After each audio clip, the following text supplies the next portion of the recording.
When Detective Sarah Martinez clicked those handcuffs around my wrists in front of my 12-year-old daughter, Emma, I thought my life was over. But then my little girl stepped forward and pointed to something everyone else had overlooked, something that would change everything. My name is Dr. Catherine Blake, and 3 days ago, I was just a pediatric surgeon planning my husband's memorial service. Today, I stood in our living room surrounded by colleagues and friends who were convinced I had murdered him for his life insurance money. The metal felt cold against my skin as Detective Martinez, the same woman who had consoled me at the hospital when Michael died, read me my rights in front of 40 people who had come to pay their respects. Emma stood there in her black dress, the one we'd bought for school concerts, not funerals. She was only 12, but in that moment, her small face held a determination that reminded me of Michael when he was solving a particularly challenging case. My husband, Michael Blake, would have been proud of how straight she stood, how clearly she spoke when she stepped between the detective and me. "Detective Martinez," she said, her voice cutting through the chaos of gasps and whispers. "You need to see what I found in Dad's office. Something Dr. Patterson doesn't want you to find." The room went silent. Dr. James Patterson, Michael's research partner and closest friend, who had just spent the last hour convincing everyone that I was a cold-blooded killer, turned pale. He had been so confident just moments before, waving around the toxicology report, claiming I had poisoned my own husband with insulin, a drug I had easy access to as a surgeon. He had the entire medical community convinced. He had the police convinced. Even I had started to wonder if somehow, in my grief and exhaustion from Michael's long battle with depression, I had made a terrible mistake with his medication. But Emma knew the truth. My quiet, brilliant daughter, who spent hours in Michael's home office working on science projects, had discovered something that night that would change everything. As she opened her mouth to speak again, I saw Patterson's hands start to tremble. "Mom didn't do anything wrong," Emma said firmly. "I have proof. Dr. Patterson killed Dad, and I can show you exactly how he did it. I never imagined I'd be burying my husband at 42. Michael Blake was supposed to grow old with me, supposed to walk Emma down the aisle someday.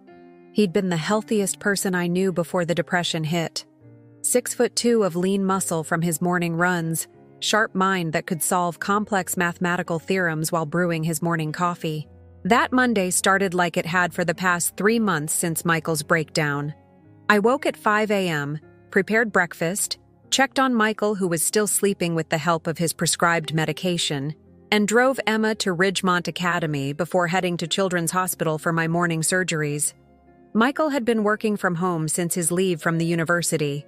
The depression had hit him hard after his father's suicide the previous spring, the same genetic predisposition that had claimed 2 generations of Blake men.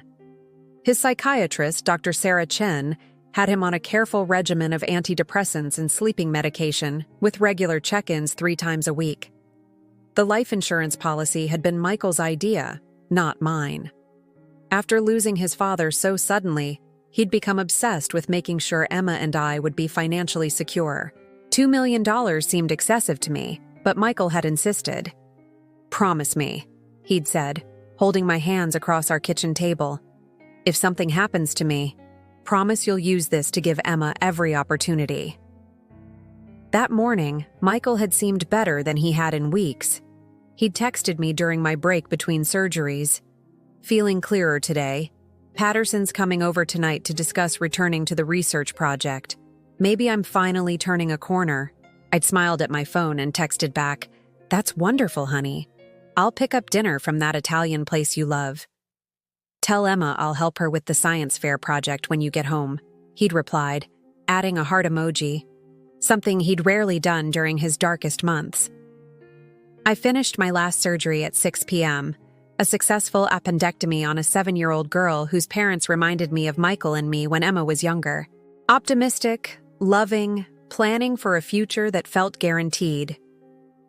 I picked Emma up from her after-school robotics program and stopped at Romano's for Michael's favorite osso buco. Emma chattered excitedly about her science fair project on renewable energy, something Michael had been helping her with before his depression deepened. When I pulled into our driveway at 7:30, Patterson's BMW was already there. I felt a surge of hope. James had been Michael's research partner for 8 years, working on groundbreaking algorithms for medical diagnostics. If anyone could coax Michael back to normalcy, it was James. The house smelled like Michael's cologne and the vanilla candles I'd lit that morning. Emma ran upstairs to change out of her school uniform while I unpacked dinner. Through the kitchen window, I could see Michael and Patterson in the backyard, deep in conversation near Michael's vegetable garden, the hobby that had become his refuge during the worst days. I was setting the table when I heard Emma scream from upstairs. "Mom, come quick! Something's wrong with Dad!" I found Michael collapsed in his office, slumped over his desk. His laptop was still open, displaying equations I couldn't understand. A glass of water sat half empty beside him, next to his evening medication organizer, the one I'd filled that morning with his prescribed doses. His skin was cold and clammy, his breathing shallow and irregular. Emma was kneeling beside his chair, her small hands shaking as she checked his pulse like I'd taught her during our family first aid lessons. "Call 911, I told her, already beginning CPR. But even as I worked, pumping his chest and breathing into his lungs, I could feel that we were too late. His pupils were fixed and dilated. His body had the stillness that I'd seen too many times in the hospital. The paramedics arrived in 12 minutes. They worked on him for 40 minutes, trying everything: epinephrine, defibrillation, advanced cardiac life support protocols. But Michael Blake was pronounced dead at 8:47 p.m. from what appeared to be a massive insulin reaction. The emergency room doctor, Dr. Rebecca Hayes, knew our family well. Emma had broken her arm there 2 years ago, and I'd consulted on several pediatric cases with Rebecca. "I don't understand, Catherine," she said gently, pulling me aside while Emma sat in the family waiting room. Michael wasn't diabetic. There's no medical reason he should have had insulin in his system, let alone enough to cause this kind of reaction. "Could it have been an accident?" I asked, though even as the words left my mouth, I knew how ridiculous they sounded. Could he have somehow gotten into the wrong medication? Rebecca's expression was carefully neutral. "We'll need to wait for the toxicology results, but Catherine, the levels we're seeing suggest this wasn't accidental. Someone administered a massive dose of rapid-acting insulin, enough to kill a horse." The police arrived 20 minutes later. Not Detective Martinez. She came later, after the initial report raised red flags. The first officers were respectful but thorough, asking about Michael's state of mind, his medications, who had access to our house. "Dr. Blake," Officer Chen said carefully, "I have to ask, did you administer any medication to your husband tonight?" "No," I said immediately. "He took his evening pills himself, same as always. I was in the kitchen preparing dinner." "And who else was in the house?" "Dr.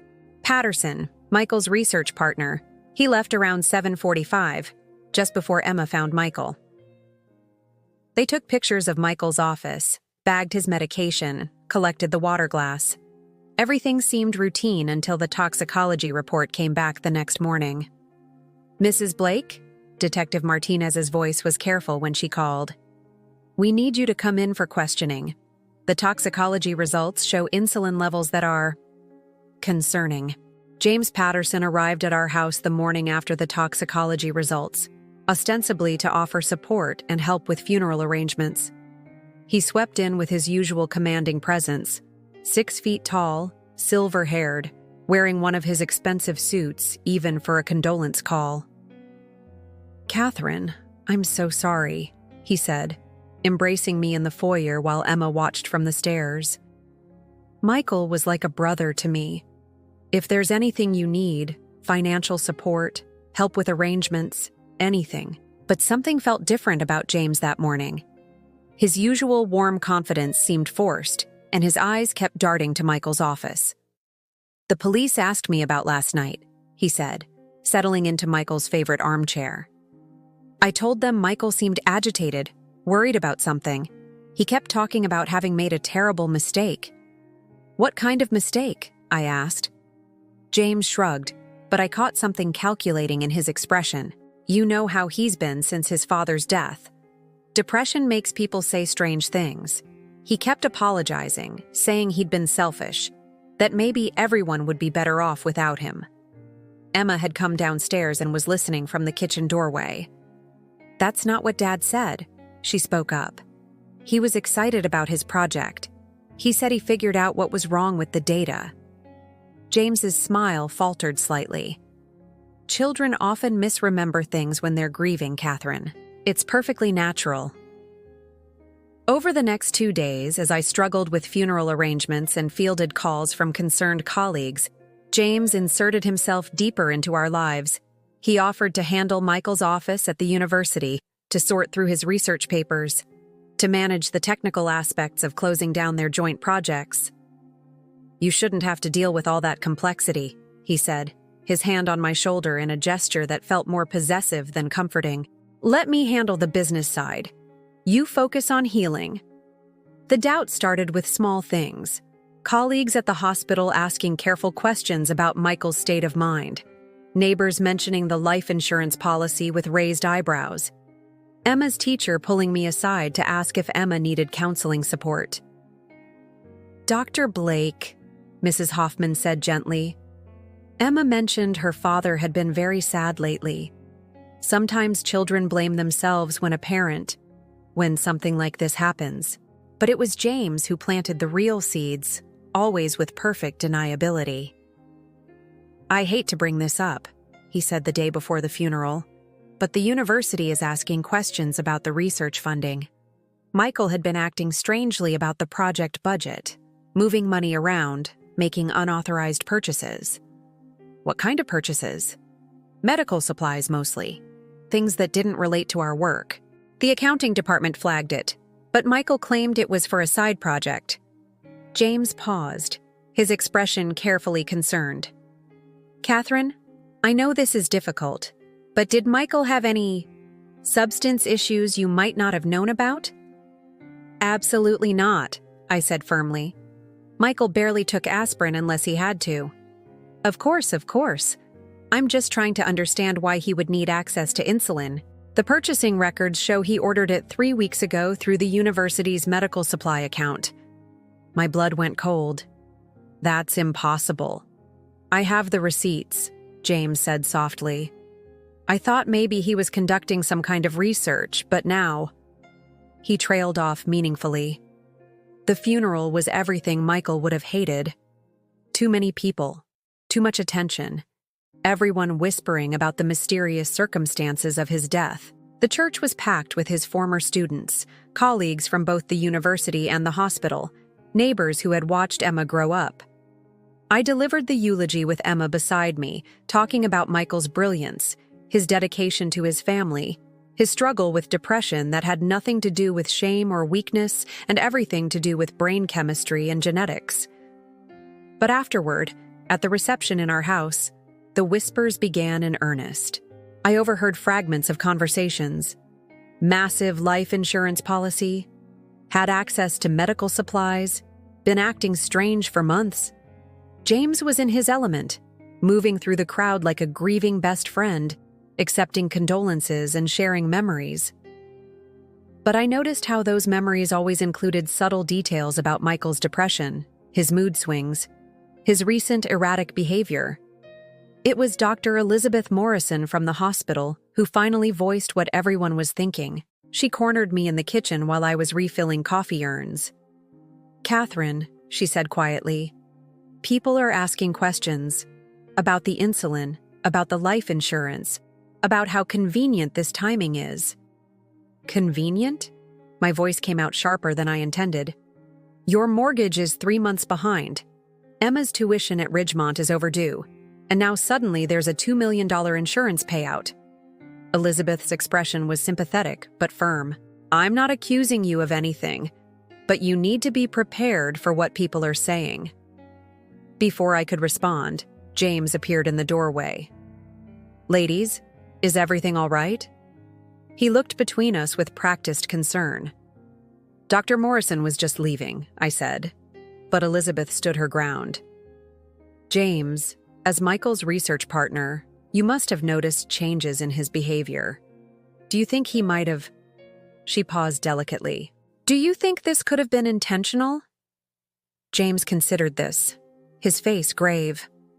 I've wondered the same thing. Michael had been increasingly paranoid, talking about people being out to get him. Classic signs of suicidal ideation combined with depression. And he did have extensive knowledge of medical procedures from his work with Catherine. That's not true, I said, but my voice sounded weak even to me. Catherine, James said gently, I know this is hard to accept, but Michael had been researching insulin reactions for weeks. He asked me detailed questions about dosages, about how quickly it would work. I thought he was just being academic, but now... The room felt like it was spinning. You're lying. James's expression shifted to something I'd never seen before. Cold calculation masked as concern. I have the emails, Catherine. The search history on his computer. The purchasing records. Michael planned this carefully, and I think he wanted it to look like murder so you could collect the insurance without any suicide clause complications. Detective Sarah Martinez arrived just as the last guests were leaving. I'd known Sarah for 3 years, ever since she'd consulted me on a child abuse case that required medical testimony. She was tough but fair, a single mother herself who understood the challenges of balancing demanding careers with raising children. Catherine, she said, and I could hear the reluctance in her voice. I'm sorry to have to do this here, but we need to talk officially. James immediately stepped forward. Detective Martinez, I'm Dr. Patterson, Michael's research partner. I've been trying to help Catherine understand what really happened. Sarah's expression was carefully neutral as she looked between us. Dr. Patterson, we'll need to speak with you as well, but separately. She sat across from me at my own dining room table while Emma watched television in the living room, the sound just loud enough to provide privacy.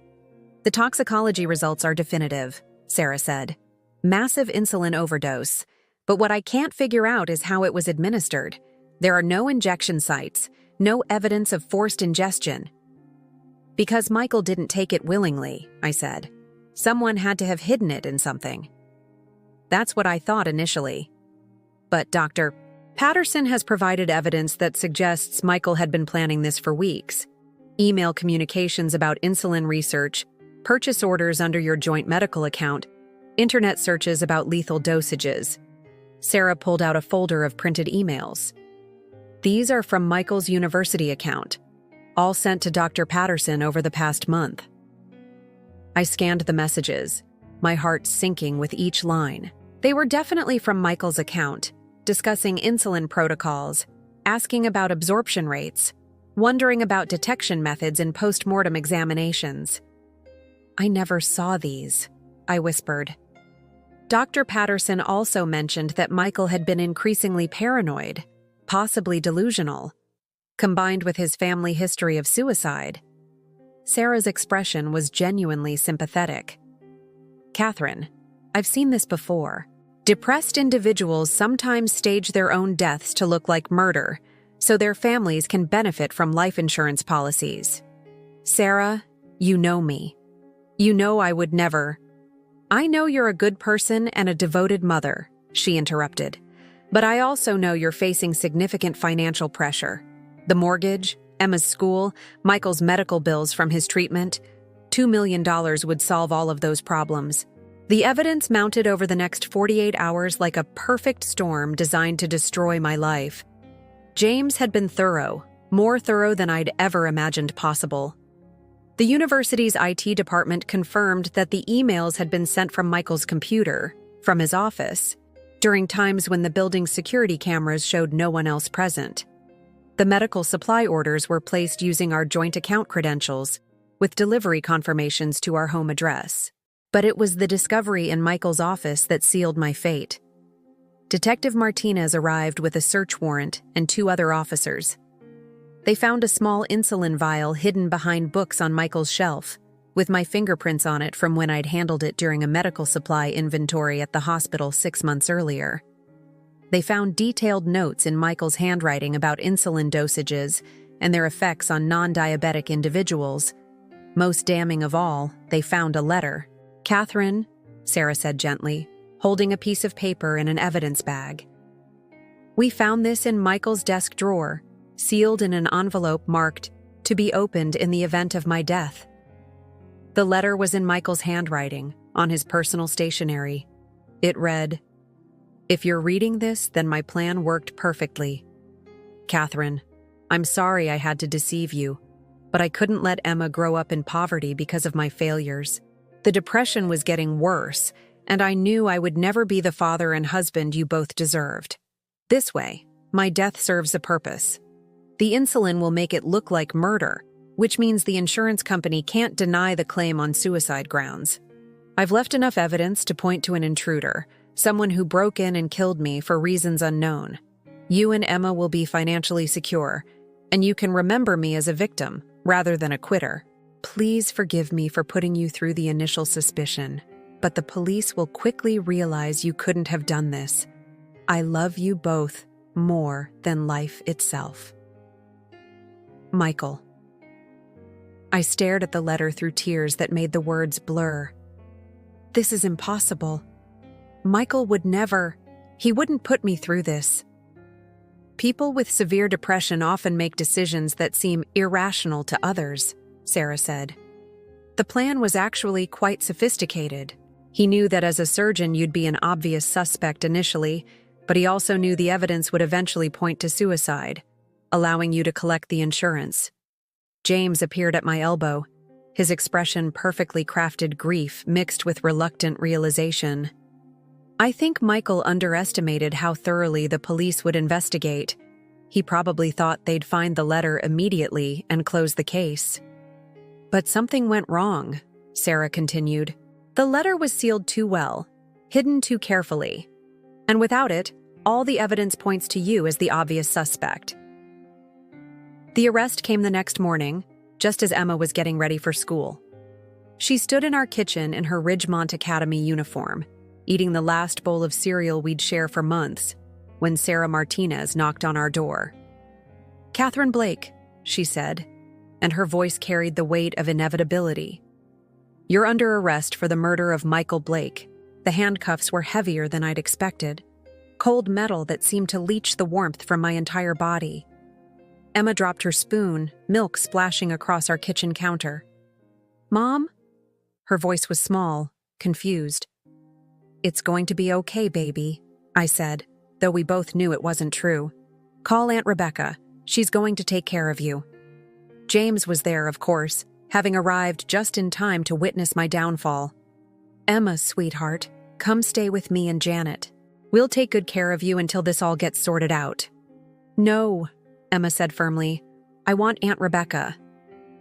I was grateful for that small mercy. Rebecca was Michael's sister, the only member of his family who had never blamed me for his depression, who understood that mental illness wasn't anyone's fault. As Sarah led me toward the police car, I could see neighbors gathering on their front porches, phones out, recording my shame for social media posts. The surgeon who killed her husband for money, the woman who destroyed her family for a life insurance payout. James stood in my driveway, his arm around Emma's shoulders in a gesture that looked protective, but felt possessive. "Don't worry, Catherine," he called out. "The truth always comes out in the end." Those words would haunt me for the next 3 days as I sat in a holding cell, waiting for my lawyer to arrange bail, wondering how my life had disintegrated so completely.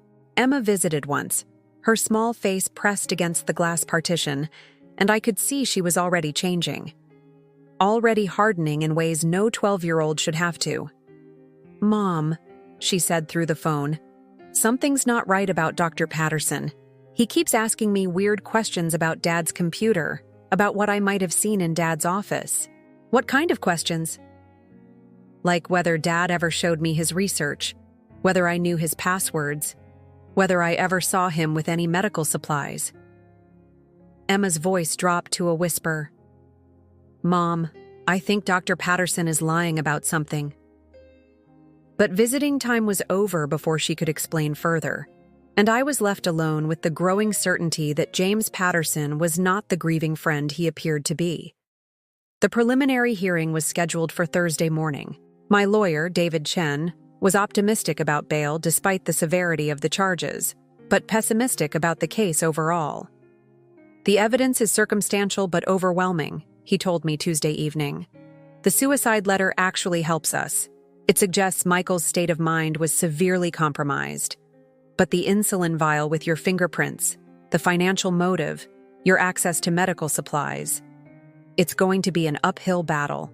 I was returning to the holding cell when the guard told me I had another visitor. I expected Rebecca or David, but instead found Emma sitting at the visitor table, still in her school uniform, but with a determination in her face I'd never seen before. "Mom, I need to tell you something important," she said without preamble. "Dr. Patterson has been lying about everything. Sweetie, I know you don't like him, but—" "No, Mom. Listen. Really listen." Emma pulled a notebook from her backpack. "I've been writing down everything I remember from that night, everything I've noticed since. Dr. Patterson killed Dad, and I can prove it." The visiting room suddenly felt smaller, more intense. "Emma, that's a very serious accusation. Dad wasn't suicidal," she said firmly. "I know everyone says he was, but he wasn't. That last week he was excited about something. He kept working late in his office, and he was happy. Not fake happy like when he was trying to make us feel better. Really happy." She opened her notebook, pages covered in her neat 12-year-old handwriting. "The night Dad died, I was upstairs finishing my science project. I could hear them talking in the backyard through my window. What did they say? Dad was angry. He said Dr. Patterson had been stealing money from their research grants, using fake purchase orders to buy things for his own projects. He said he had proof and was going to report it to the university." Emma's voice grew stronger with each word. "Dr. Patterson kept saying Dad was paranoid, that the depression was making him imagine things. But Dad said he had screenshots of the financial records, that he'd already made copies and hidden them." My heart began to race. "What else do you remember?" Dr. Patterson asked where Dad had hidden the copies. Dad said somewhere safe, somewhere Dr. Patterson would never find them. That's when Dr. Patterson got really angry. He said Dad was going to ruin both their careers over nothing. Emma flipped to another page in her notebook.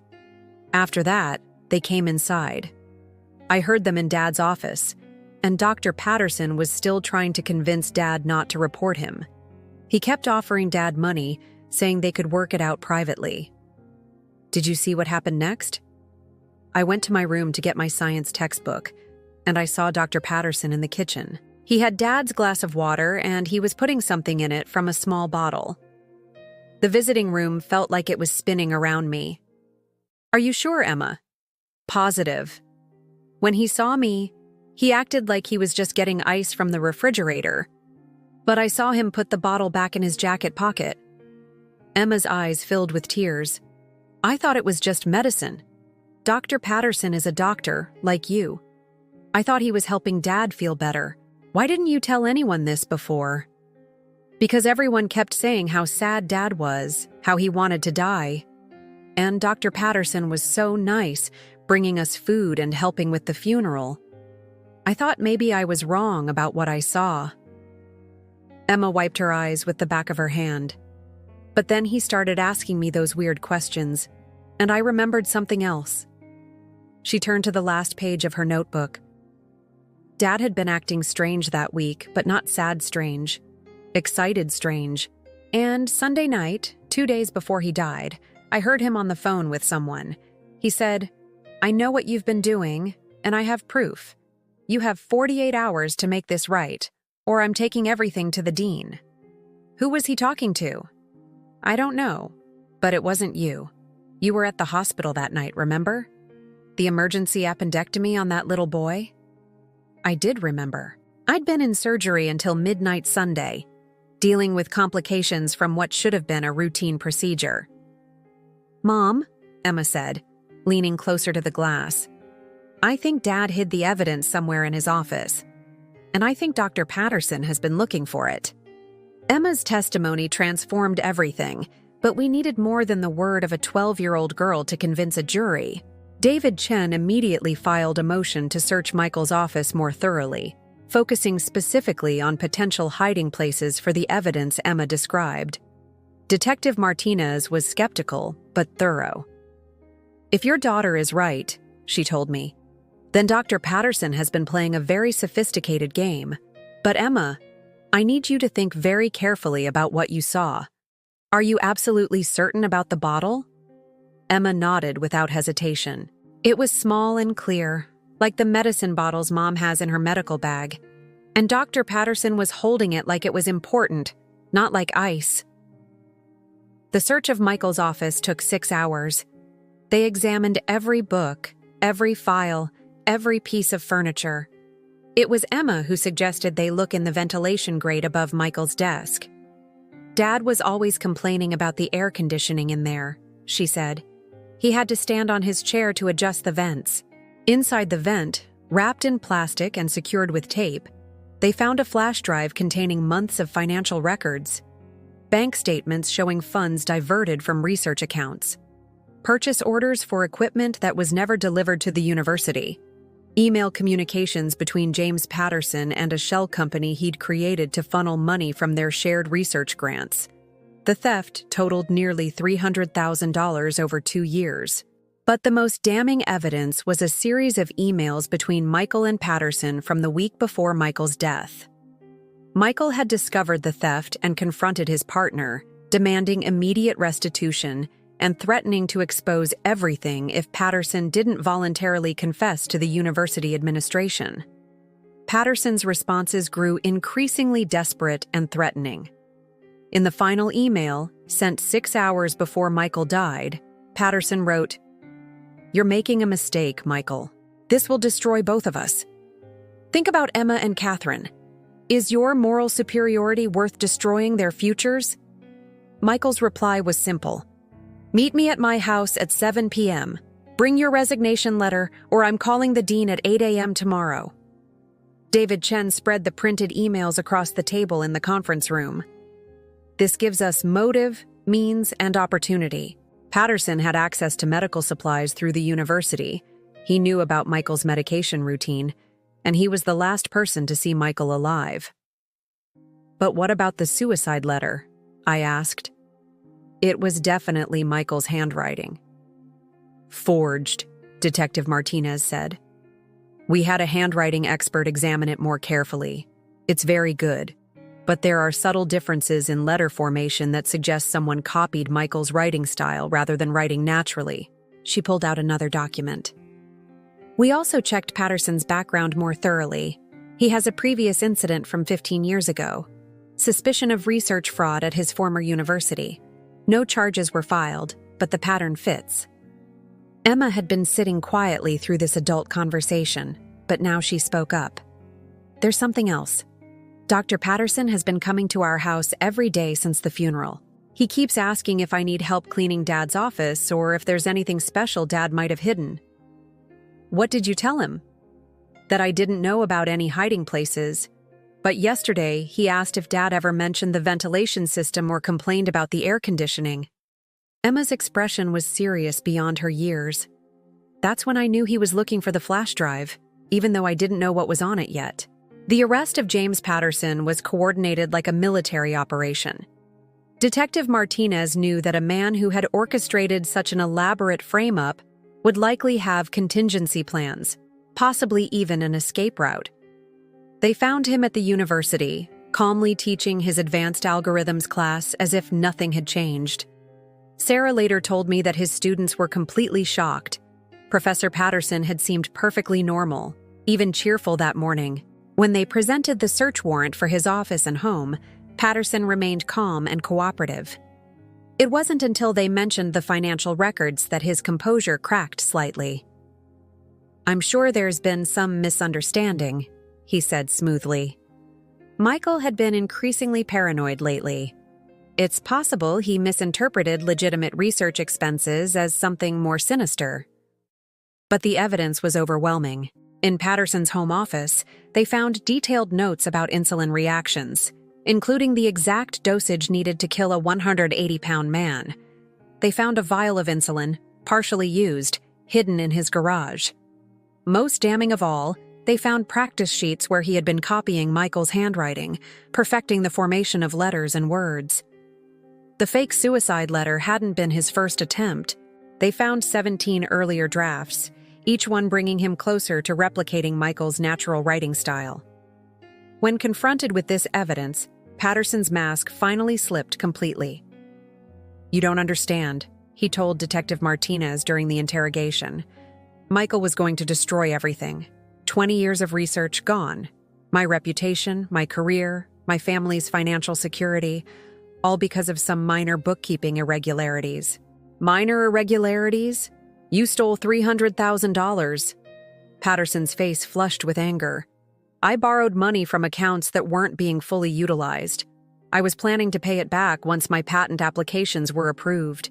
Michael knew that, but he was too rigid to understand the realities of research funding. "So you decided to kill him?" "I decided to protect myself and my family," Patterson said coldly. "Michael was having a depressive episode anyway. I simply accelerated a process that was already inevitable."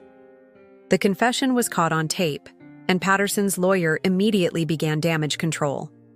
But there was no denying the premeditation, the elaborate cover-up, or the attempt to frame an innocent woman for murder. The trial lasted 3 weeks and became a media sensation. The brilliant professor who murdered his research partner and tried to frame the victim's widow captured public attention like nothing the local news had seen in years. Patterson's defense team tried to paint him as a man driven to desperation by academic pressure and financial stress. They portrayed Michael as unstable and paranoid, suggesting that perhaps the confrontation had gotten out of hand and the insulin injection was somehow accidental. But Emma's testimony destroyed their narrative. She took the witness stand wearing her best dress, her hair neatly braided, and calmly recounted everything she had witnessed. The prosecutor had prepared her well, and she answered every question with the precision of someone much older. "Dr. Patterson put something from a small bottle into my father's water glass," she said clearly. "When he saw me watching, he pretended to be getting ice from the refrigerator. But there was no ice in the glass when my father drank it." Patterson's lawyer tried to suggest that a 12-year-old's memory might be unreliable, especially during such a traumatic time. "Emma," he said gently, "you've been through a lot. Sometimes when we're scared or sad, we might think we remember things that didn't really happen." Emma looked at him with the steady gaze that reminded me so much of Michael. "I remember everything about that night, because it was the last time I saw my father alive. I remember what he had for dinner, what we watched on TV, what homework he helped me with. And I remember Dr. Patterson poisoning him." The jury deliberated for less than 2 hours. Guilty of first-degree murder, guilty of fraud, guilty of attempting to frame an innocent person for murder.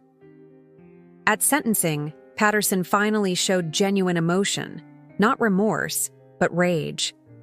"This is all Michael's fault," he told the judge. "He could have kept quiet. We could have worked things out. He chose to be a martyr, and now look what's happened to everyone." The judge's response was swift and cutting. "Dr.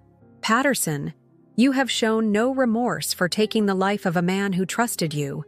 You stole from your institution, murdered your partner, and attempted to destroy an innocent family for your own selfish gain. The court sentences you to life in prison without possibility of parole." 6 months after Patterson's sentencing, Emma and I finally felt safe enough to visit Michael's grave. We brought wildflowers from the garden he'd loved, the same garden where Patterson had convinced him to meet that final night. "Dad would be proud of you," I told Emma as we knelt beside the headstone. "You saved my life with your courage." She leaned against my shoulder, no longer the frightened child who had watched her father die, but not yet ready to be the adult circumstances had tried to force her to become. "I miss him every day," she said quietly. "But I'm not angry anymore. Not at Dr. Patterson, not at the people who thought you were guilty, not even at Dad for dying. The life insurance money had finally been released after Patterson's conviction. I used part of it to establish the Michael Blake Memorial Fund for Depression Research, ensuring that his death contributed to preventing other families from experiencing the same tragedy. The rest went into Emma's college fund and our new beginning. We moved to a smaller house across town, close to Emma's new school where nobody whispered about us in the hallways. I returned to surgery gradually, finding that my experience with injustice had made me more empathetic with families facing their own crises. Detective Martinez still checked on us occasionally, and she often spoke about how Emma's testimony had restored her faith in the importance of listening to witnesses regardless of their age. "Your daughter taught me that sometimes the most important voices in the room are the ones everyone assumes aren't worth hearing," she told me during one visit. She saw the truth when all the adults were distracted by assumptions and prejudices. Emma thrived in our new environment. Her science fair project on renewable energy won first place at the state competition, and she dedicated the award to her father's memory. But more importantly, she learned that speaking truth in the face of overwhelming opposition wasn't just brave, it was necessary. Sometimes I wake up at night thinking about how close we came to disaster. How Patterson's plan had been so meticulous, so perfectly designed to exploit everyone's assumptions about grief, depression, and financial desperation. Without Emma's sharp observation and courage to speak up when it mattered most, I would have spent the rest of my life in prison for a crime I didn't commit. But then I look at my daughter, brilliant and brave Emma, sleeping peacefully in her room surrounded by science textbooks and art projects and all the normal chaos of a 13-year-old's life. And I remember what Michael always told me about the difference between surviving and thriving. "Truth has weight," he used to say. "It sinks to the bottom of every situation eventually. The question is whether we're patient enough to let it surface and brave enough to recognize it when it does." Emma had been both patient and brave. She had observed, remembered, analyzed, and ultimately testified to a truth that saved our family and brought justice for her father. The inheritance that mattered most wasn't the life insurance money or the house or any material possession. It was the values Michael had instilled in both of us, the importance of integrity, the courage to stand up for what's right, and the understanding that sometimes the smallest voices carry the most powerful truths. Patterson will spend the rest of his life in prison, and the university has implemented new safeguards to prevent the kind of financial fraud he perpetrated. But his real legacy is the reminder that evil often wears a familiar face, that betrayal can come from the people we trust most. Michael's legacy lives on in Emma's unwavering sense of justice, in her scientific curiosity, and in her understanding that protecting the innocent is worth any personal cost. That's worth more than any insurance policy or research grant or professional accolade. On quiet evenings, when Emma is doing homework at the kitchen table and I'm preparing dinner, I sometimes feel Michael's presence in our new home. Not as a ghost or a supernatural visitation, but as a continuing influence on the way we live our lives. He taught us that love means fighting for each other, that family means never giving up hope, and that truth will always find a way to the surface. If you found meaning in this story, remember that justice often depends on the courage of ordinary people to speak difficult truths. Emma was just 12 years old when she chose to stand up against a respected adult who everyone else trusted. But she understood something that many adults forget, that staying silent in the face of injustice makes us complicit in the harm that follows. The most important inheritance we can leave our children isn't money or property.